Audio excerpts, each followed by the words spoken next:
உலகின் முன்னணி இ-காமர்ஸ் மற்றும் தொழில்நுட்ப நிறுவனமான அமேசான் மீண்டும் பணி நீக்க நடவடிக்கை மேற்கொண்டுள்ளது. இந்த முறை அதன் ரோபாட்டிக்ஸ் பிரிவில் பணியாற்றி வந்த குறைந்தது 100க்கும் மேற்பட்ட ஒயிட் காலர் ஊழியர்கள் பணி நீக்கம் செய்யப்பட்டுள்ளதாக தகவல்கள் வெளியாகியுள்ளனர். செய்தி நிறுவனமான ராய்ட்டர்ஸ் வெளியிட்ட தகவலின்படி இந்த பணி நீக்கம் குறித்து நிறுவனத்துக்கு நெருக்கமான சிலர் உறுதிப்படுத்தியுள்ளனர்.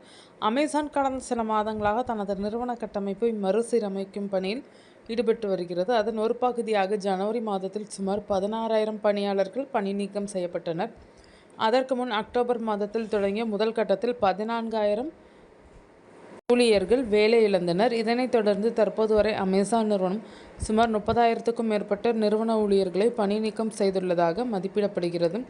அமேசான் தனது கிடங்குகள் மற்றும் லாஜிஸ்டிக்ஸ் மையங்களில் ரோபாட்டிக்ஸ் தொழில்நுட்பத்தை அதிகமாக பயன்படுத்தி வருகிறது. இருப்பினும் நிறுவனத்தின் செலவுகளை குறைக்கும் நோக்கில் சில திட்டங்கள் மற்றும் அணிகள் மறுசீரமைக்கப்படுகின்றன. அதன் விளைவாக இந்த ரோபாட்டிக்ஸ் பிரிவில் பணி நீக்கம் ஏற்பட்டுள்ளதாக தகவல்கள் தெரிவிக்கின்றன. சமீப காலங்களில் உலக அளவில் பல பெரிய தொழில்நுட்ப நிறுவனங்கள் செலவை குறைக்கும் முயற்சியில் பணி நீக்க நடவடிக்கைகளை மேற்கொண்டு வருகின்றன. பொருளாதார மந்த நிலை, முதலீட்டு குறைவு மற்றும் நிறுவன மறுசீரமைப்பு ஆகியவை இதற்கான முக்கிய காரணங்களாக பார்க்கப்படுகின்றன. அமேசான் நிறுவனத்தின் இந்த புதிய பணி நீக்கமும் உலக தொழில்நுட்பத் துறையில் மீண்டும் கவனத்தை ஈர்த்துள்ளது.